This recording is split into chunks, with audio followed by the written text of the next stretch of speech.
old man.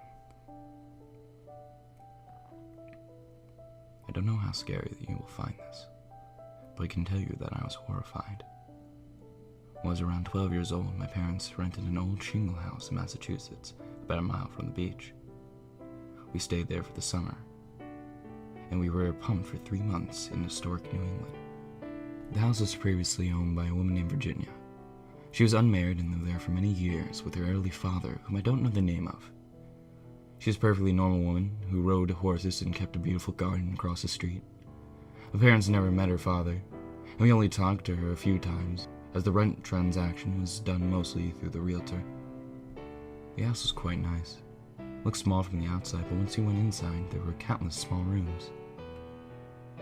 There were many cupboards and closets and 2 slender spiral staircases leading up to one of the 4 tiny rooms upstairs. One of these rooms was mine. Being 12 years old and having an overly active imagination, I was terrified of staying upstairs by myself at night. My parents slept downstairs in a room that was a new addition to the house, and I hated the idea that they were so far away.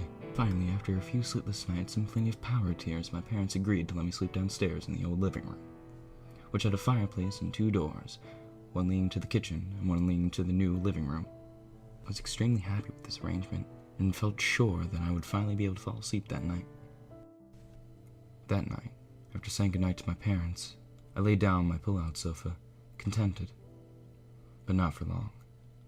Immediately after closing my eyes, I felt the weirdest sensation. I felt like I was being watched, or someone was just over my shoulder. I opened my eyes, fearing the worst, but no one was there. The room was silent. I was completely alone. A little unnerved, I shut my eyes again, and once again felt the presence. It's hard to explain, but you know how blind people are more able with their senses? It was like that. Even when I opened my eyes the second time, I saw no one. I knew there was a man in the room. I can't really explain, but I felt certain there was a man watching me sleep. However, since I had no evidence, I just shut my eyes, curled in a ball, and fell into an uneasy sleep. Fast forward a few weeks.